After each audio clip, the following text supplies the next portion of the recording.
பிரிட்டனின் மிக இளம் வயது இந்திய வம்சாவளி மேயராக 23 வயதான துஷார் குமார் தேர்வு செய்யப்பட்டுள்ளார். ஹரியானாவைச் சேர்ந்த இவர் லண்டனில் வசித்து வருகிறார்.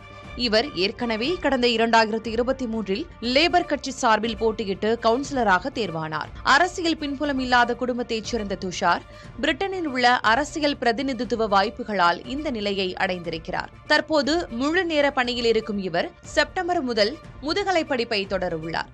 இந்திய கலாச்சாரத்துடன் நெருங்கிய தொடர்புடைய இவர் பிரிட்டன் பிரதமராவதே தனது லட்சியம் என்று தெரிவித்திருக்கிறார்.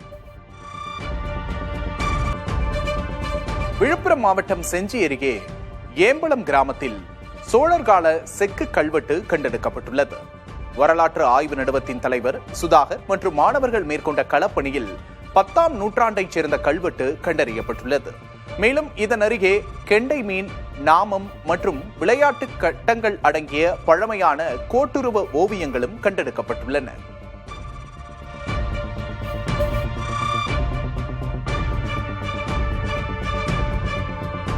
கிருஷ்ணகிரி மாவட்டம் முருக்கம்பள்ளம் கிராமத்தில் திரௌபதி அம்மன் கோவில் திருவிழாவின் போது துரியோதனன் வதம் நிகழ்ச்சி நடைபெற்றது. துரியோதனன் உருவ பொம்மை மீது பீமன் வேடமிட்டவர் மோதி வதம் செய்யும் காட்சி தத்ரூபமாக நடத்தப்பட்டது. இதனையடுத்து திரௌபதி அம்மனின் கூந்தல் முடிக்கும் நிகழ்ச்சியும் நடைபெற்றது. அப்போது திருநங்கையிடம் முரம் மற்றும் துடைப்பத்தால் தலையில் அடிவாங்கும் வினோத நேர்த்திக்கடனை பக்தர்கள் நிறைவேற்றினர்.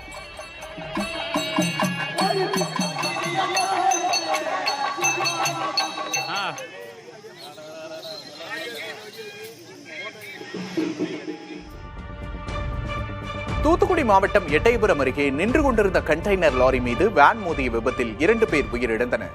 15 பேர் படுகாயமடைந்தனர். பொள்ளாச்சியிலிருந்து திருச்செந்தூர் நோக்கி 22 பக்தர்களோடு வேன் சென்று கொண்டிருந்தது. அப்போது நெடுஞ்சாலையில் நின்று கொண்டிருந்த கண்டெய்னர் மீது வேன் மோதி விபத்துக்குள்ளானது. இதில் படுகாயமடைந்தவர்கள் மருத்துவமனையில் அனுமதிக்கப்பட்டுள்ளனர்.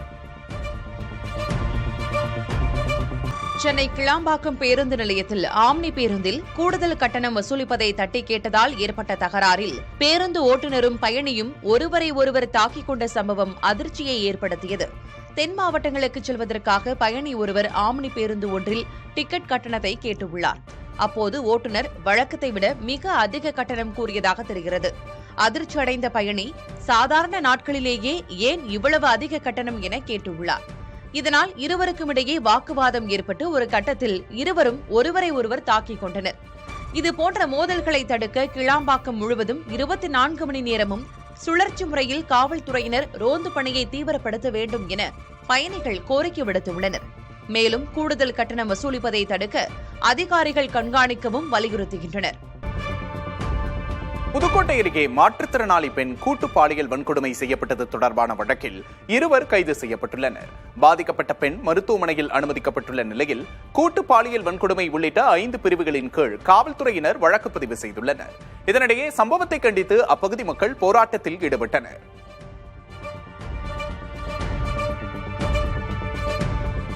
சென்னையை அடுத்த தாம்பரம் மாநகராட்சிக்குட்பட்ட வைகை நகர் விரிவு பகுதியில் உள்ள மைதானம் குப்பை கிடங்காக மாறி வருவதாக மக்கள் குற்றம் சாட்டுகின்றனர். குப்பைகளை அங்கேயே தீ வைத்து கொளுத்துவது பொதுமக்களிடையே அதிர்ச்சியை ஏற்படுத்தியுள்ளது. இதனால் எழும் கரும்புகையால் குழந்தைகளுக்கு மூச்சு திணறல், ஆஸ்துமா போன்ற உடல்நலக் குறைபாடுகள் ஏற்படுவதாக வைகை நகர் மக்கள் வேதனை தெரிவிக்கிறார்கள். இதுகுறித்து மாநகராட்சி ஆணையர் பாலச்சந்திரனிடம் கேட்டபோது குப்பைகளை கொளுத்திய தூய்மை பணியாளர்கள் மீது கடுமையான நடவடிக்கை எடுக்கப்படும் என்று உறுதியளித்துள்ளார். தேனி மாவட்டம் ஆண்டிப்பட்டி அருகே கண்டமனூர் தேனி முக்கிய சாலையில் அமைந்துள்ள 50 ஆண்டுகள் பழமையான மூல வைகை ஆற்றுப்பாலம் தற்போது சேதமடைந்துள்ளது. பாலத்தின் இருபுறமும் உள்ள கைப்பிடி சுவர்கள் உடைந்து விழுந்துள்ளதால் அதற்கு பதிலாக ஆபத்தான முறையில் மரக்கட்டைகளை தடுப்புகளாக வைத்துள்ளனர். தினசரி நூற்றுக்கணக்கான வாகனங்கள் கடந்து செல்லும் இந்த மேம்பாலத்தில் பெரிய விபத்து ஏதும் நடப்பதற்குள் பாலத்தை சீரமைக்க வேண்டும் என்று வாகன ஓட்டிகள் கோரிக்கை விடுத்துள்ளனர். இதுகுறித்து பொதுப்பணித்துறை அதிகாரிகளிடம் கேட்டபோது விரைவில் பாலம் சீரமைக்கப்படும் என்று உறுதியளித்துள்ளனர். தேனி மாவட்டத்தில் வீரபாண்டி கௌரி மாரியம்மன் கோவில் சித்திரை திருவிழா நிறைவு பகுதியை எட்டியிருக்கிறது. 8 நாட்கள் 24 மணி நேரமும் தொடர்ச்சியாக திருவிழா நடைபெற்று வருகிறது. இன்றோடு திருவிழா நிறைவடைய இருப்பதால் ஒரே நாளில் பல்லாயிரக்கணக்கான பக்தர்கள் விடிய விடிய கோவிலில் குவிந்தனர். குடும்பமாக வந்த பொதுமக்கள் அம்மனுக்கு நேர்த்திக்கடன் செலுத்தி வழிபட்டனர்.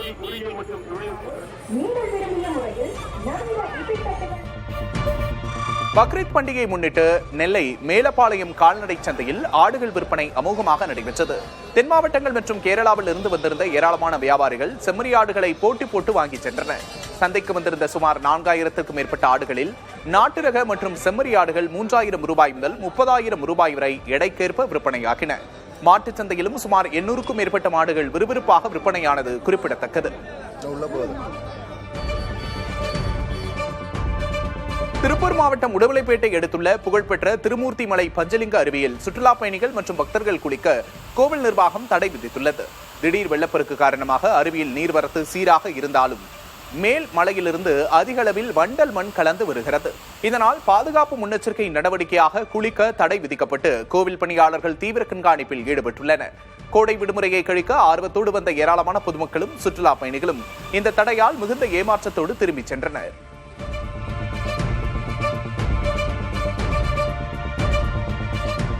நாகை மாவட்டம் வேதாரண்யம் அருகே உள்ள கோடியக்கரை கடற்பகுதியில் பலத்த காற்று வீசி வருவதால் கடல் அலைகள் சீற்றத்தோடு காணப்படுகிறது. ஏற்கனவே விசைப்படகுகளுக்கான மீன்பிடி தடைக்காலம் அமலில் உள்ள நிலையில் இந்த சூறைக்காற்று காரணமாக 500க்கும் மேற்பட்ட நாட்டுப்படகு மீனவர்கள் கடலுக்கு செல்லவில்லை. மேலும் பலத்த காற்றின் வேகத்தால் படகுகள் ஒன்றோடு ஒன்று மோதி சேதமடைவதை தடுக்க நாட்டு படகுகளையும் வலைகளையும் கரையில் பாதுகாப்பாக மீனவர்கள் நிறுத்தி வைத்துள்ளனர். ஆந்திர மாநிலம் திருப்பதி மலையில் நேற்று இரவு சுமார் 1 மணி நேரம் கனமழை வெளுத்து வாங்கியது. இதனால் தாழ்வான பகுதிகளில் மழை வெள்ளம் பெருக்கெடுத்து ஓடியதால் வியாபாரிகள் கடைகளை அடைத்தனர். சுவாமி தரிசனம் செய்ய லட்டு பிரசாதம் வாங்க மற்றும் அறைகளுக்கு செல்ல முடியாமல் பக்தர்கள் கடும் அவதிக்குள்ளாகினர். திடீர் கனமழையால் திருப்பதி மலையில் கடும் குளிர் சூழல் ஏற்பட்டதால் சுவாமி தரிசனத்துக்கு வந்திருந்த குழந்தைகள் மற்றும் முதியோர் குளிரில் நடுங்கும் நிலை ஏற்பட்டது.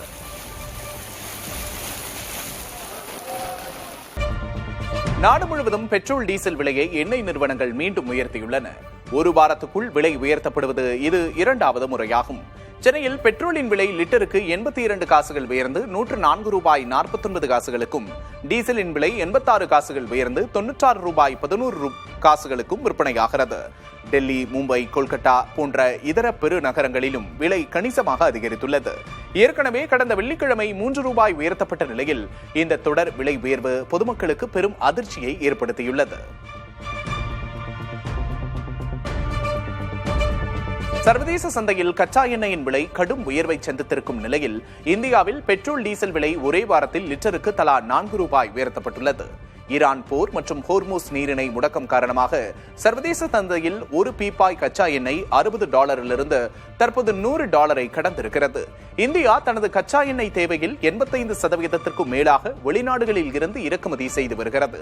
தற்போதைய விநியோக தட்டுப்பாட்டால் எண்ணெய் நிறுவனங்கள் தினசரி 1000 கோடி ரூபாய் இழப்பை சந்தித்து வந்த நிலையில் அந்த இழப்பை ஈடுகட்ட பெட்ரோல் டீசல் விலை உயர்த்தப்படுவதாக கூறப்படுகிறது. 2025-26 நிதியாண்டில் இந்தியாவின் சமையல் எண்ணெய் இறக்குமதி 3% அதிகரித்து 166,51,000 டன்னாக உயர்ந்துள்ளது. நேபாளத்திலிருந்து வரி இல்லாத இறக்குமதி 113% அதிகரித்து 7.36 லட்சம் டன்னாக உயர்ந்ததே இதற்கு முக்கிய காரணமாக கூறப்படுகிறது. இந்தியா தனது சமையல் எண்ணெய் தேவையில் 40% மட்டுமே உள்நாட்டில் உற்பத்தி செய்கிறது. எனவே இறக்குமதியை குறைக்க உள்நாட்டு எண்ணெய் வித்துக்கள் உற்பத்தியை பெருக்க வேண்டும் என்று சமையல் எண்ணெய் உற்பத்தியாளர்கள் சங்கம் வலியுறுத்தியுள்ளது. தங்கம் விலை சவரனுக்கு 960 ரூபாய் உயர்ந்து 1,18,960 ரூபாய்க்கு விற்பனை செய்யப்படுகிறது. 1 கிராம் தங்கம் 120 ரூபாய் உயர்ந்து 14,870 ரூபாயாக உள்ளது. வெள்ளியின் விலையில் மாற்றமின்றி 1 கிலோ 3 லட்சம் ரூபாயாகவும் 1 கிராம் வெள்ளி 300 ரூபாயாகவும் உள்ளது. கோயில்களில் உள்ள தங்கத்தை விற்று பணமாக மாற்றும் திட்டம் எதுவும் அரசிடம் இல்லை என மத்திய நிதியமைச்சகம் விளக்கியுள்ளது. இது தொடர்பாக பரவும் வதந்திகளை நம்ப வேண்டாம் என்றும் பொதுமக்களை நிதியமைச்சகம் கேட்டுக் கொண்டுள்ளது. கோயில் கோபுரங்கள், கதவுகள் உள்ளிட்ட இடங்களில் உள்ள தங்கம், கோயில் அறக்கட்டளைகள் வசம் உள்ள தங்கம் அரசின் கையிருப்பாக கருதப்படும் என்றும் வதந்திகள் பரப்பப்படுவதாக நிதி அமைச்சகம் கூறியுள்ளது. தங்கம் இறக்குமதி வரியை அரசு உயர்த்தியுள்ளது. அதை இறக்குமதி செய்வதற்கு பதிலாக உள்நாட்டில் ஏற்கனவே கையிருப்பில் உள்ள தங்கத்தை மறுசுழற்சி முறையில் பயன்படுத்தும் போக்கு அதிகரித்துள்ளது.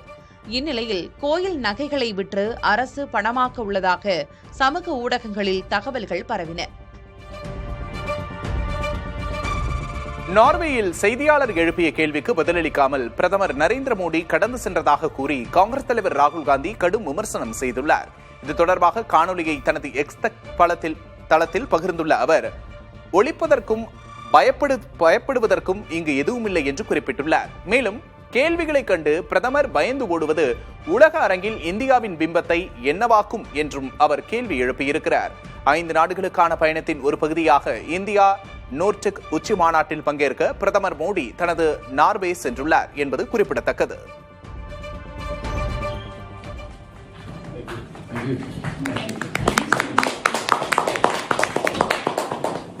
Prime Minister Modi, why don't you take some questions from the freest press in the world? பல பேருக்கு நீதி மறுத்த எடப்பாடி கே பழனிசாமி தற்போது நீதி மறுக்கப்பட்டு தண்டிக்கப்படுவதாக தமிழ்நாடு கொங்கு இளைஞர் பேரவை நிறுவன தலைவர் தனியரசு தெரிவித்துள்ளார். சேலம் மாவட்டம் ஓமலூரில் செய்தியாளர்களிடம் பேசிய அவர், கொடுத்த வாக்குறுதிகளை நிறைவேற்ற முடியாமல் தாவேக அரசு தடுமாறுவதாகவும் விமர்சித்துள்ளார்.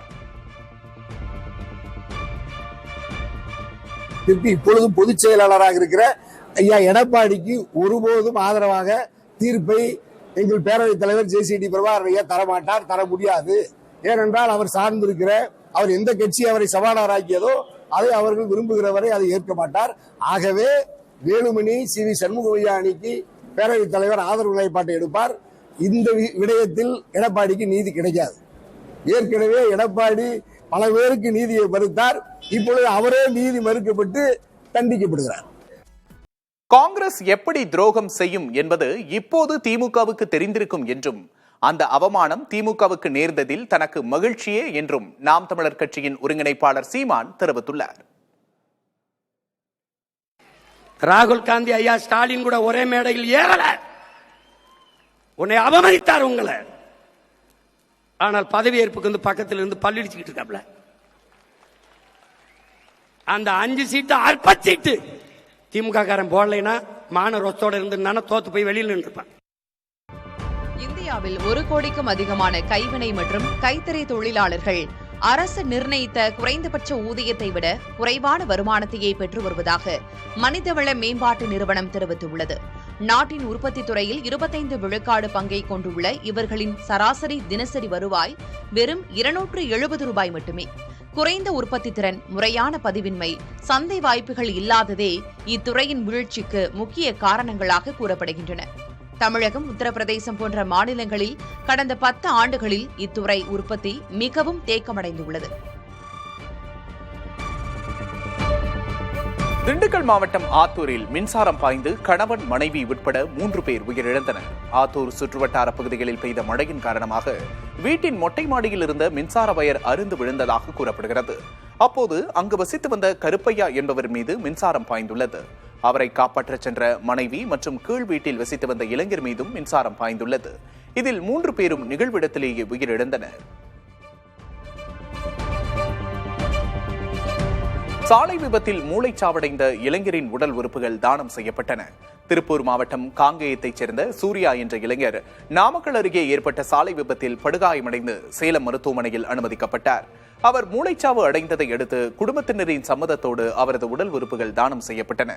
அதன்படி சூர்யாவின் நுரையீரல், கல்லீரல், சிறுநீரகங்கள் மற்றும் கண்கள் அறுவை சிகிச்சையின் மூலம் எடுக்கப்பட்டு சென்னை, கோவை, சேலம் மருத்துவமனைகளுக்கு அனுப்பி வைக்கப்பட்டன.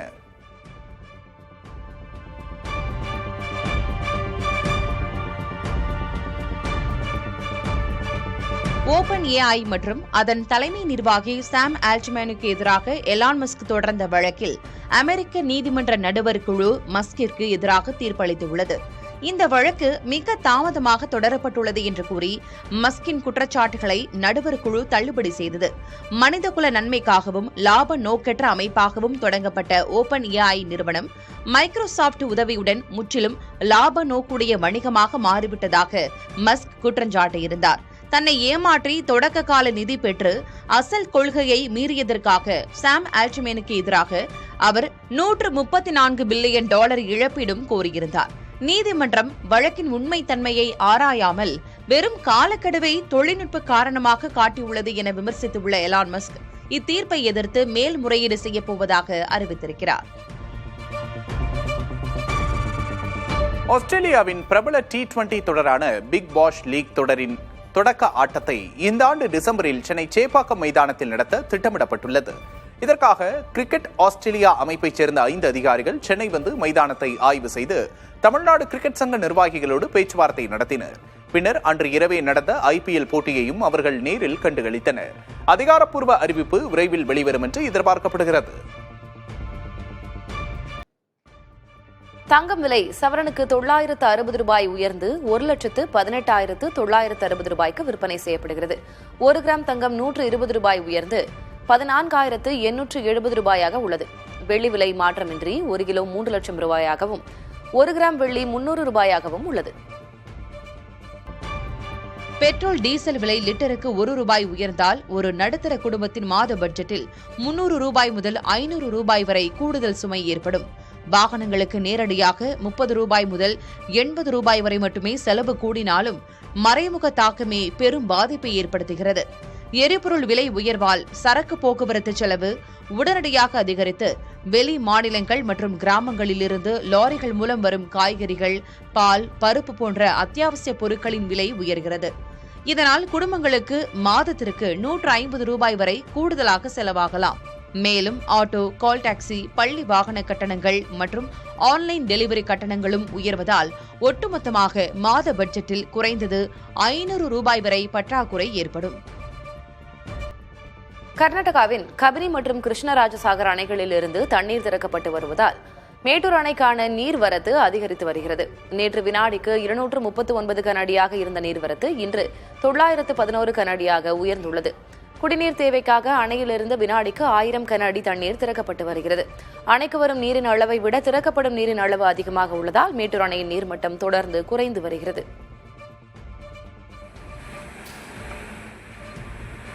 சிவகங்கை அருகே காவிரி குடிநீர் குழாயில் உடைப்பு ஏற்பட்டது. சிவகங்கை தஞ்சாவூர் நெடுஞ்சாலையில் சோழபுரம் கிராமம் அருகே உள்ள குழாயில் உடைந்து 40 அடி உயரத்திற்கு தண்ணீர் பீரிட்டது.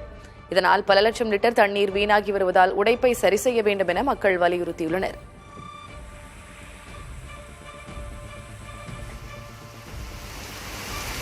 ஈரோடு மாவட்டம் தாளவாடி மற்றும் அதன் சுற்றுவட்டார பகுதிகளில் 2 மணி நேரத்திற்கு மேலாக கனமழை பெய்தது. இதனால் சத்தியமங்கலம் தாளவாடி சாலையில் தண்ணீர் பெருக்கெடுத்தோடியது. மேலும் ஓடைகளில் செந்நிறத்தில் மழை நீர் ஆர்ப்பரித்து சென்றது. இதனால் அப்பகுதியில் உள்ள வனக்குட்டைகளுக்கு நீர்வரத்து கணிசமாக அதிகரித்துள்ளது.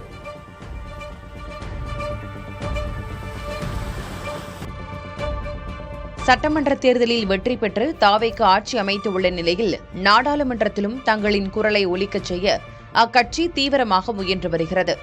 இதற்கிடையே அதிமுகவைச் சேர்ந்த CV சண்முகம் மயிலம் தொகுதியில் MLA-வாக வென்றதால் தனது மாநிலங்களவை MP பதவியை ராஜினாமா செய்துள்ளார்.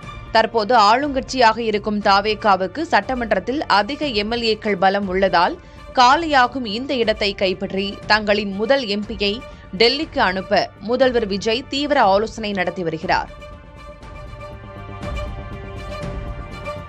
மத்திய அரசுடன் சுமூக உறவை பேணவும் தமிழக திட்டங்களை விரைவுபடுத்தவும் டெல்லி சிறப்பு பிரதிநிதி நியமனம் தொடர்பாக முதலமைச்சர் விஜய் தீவிர ஆலோசனையில் ஈடுபட்டுள்ளதாக தகவல் வெளியாகியுள்ளது. சில தினங்களில் அவர் டெல்லி பயணம் மேற்கொள்ள உள்ள நிலையில் இந்த நியமனம் முக்கியத்துவம் பெறுகிறது. பொதுவாக தேர்தலில் தோற்ற அல்லது சீட் கிடைக்காத ஆனால் ஆங்கிலம் மற்றும் ஹிந்தி தெரிந்த ஆளுங்கட்சியின் மூத்த ஆளுமைகளுக்கே இந்த கேபினெட் அந்தஸ்து பதவி வழங்கப்படுவது வழக்கம் என்பதால் தாவேகாவில் யார் இதற்கு தேர்வு செய்யப்படுவார் என்ற எதிர்பார்ப்பு அதிகரித்துள்ளது. திமுக இளைஞரணி நிர்வாகிகளோடு வரும் 23ஆம் தேதி உதயநிதி ஸ்டாலின் ஆலோசனை மேற்கொள்ள உள்ளார். இளைஞரணியின் மாவட்ட, மாநகர, மாநில அமைப்பாளர், துணை அமைப்பாளர்கள் வரும் 23ஆம் தேதி மாலை 5 மணி அளவில் நடைபெறும் கூட்டத்தில் பங்கேற்க வேண்டும் என திமுக இளைஞரணி செயலர் உதயநிதி ஸ்டாலின் அழைப்பு விடுத்துள்ளார். முன்னாள் முதல்வர் கருணாநிதியின் பிறந்த நாள் மற்றும் திமுக இளைஞரணியின் ஆக்கப்பணிகள் குறித்து கூட்டத்தில் ஆலோசிக்கப்பட உள்ளதாக தெரிவிக்கப்பட்டுள்ளது.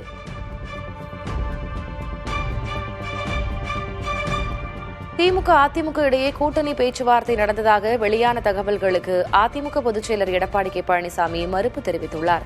இது தொடர்பாக அவர் வெளியிட்டுள்ள அறிக்கையில் யாருக்கும் பெரும்பான்மை கிடைக்காததால் டிசைனாக கற்பனை செய்திகள் வலம் வந்ததாக கூறினார். தூய சக்தி என சொல்லிக் கொள்ளும் தாவேக துஷ்ட சக்தியாக மாறி குதிரை பேரம் நடத்தி அதிமுகவின் முதுகில் குத்தியதாக குற்றம் சாட்டியுள்ளார். 5 கட்சிகளின் ஆதரவோடு ஆட்சி நடத்தும் பொய்க்கால் குதிரையின் நடனம் சில காலம்தான் என்றும் அவர் விமர்சனம் செய்துள்ளார்.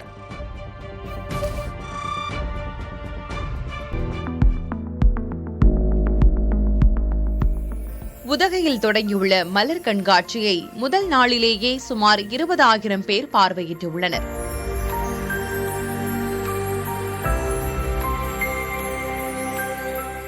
கோடை விழாவின் முக்கிய நிகழ்வான 128வது மலர் கண்காட்சி அரசு தாவரவியல் பூங்காவில் தொடங்கியது. இந்த ஆண்டு தமிழ்நாட்டின் பாரம்பரியம் பண்பாடு பாதுகாப்போம் என்ற கருப்பொருளில் சென்னை சென்ட்ரல் ரயில் நிலையம், தஞ்சாவூர் தலையாட்டி பொம்மை, ஜல்லிக்கட்டு காளை உள்ளிட்ட பல பிரம்மாண்ட மலர் சிற்பங்கள் வடிவமைக்கப்பட்டுள்ளன.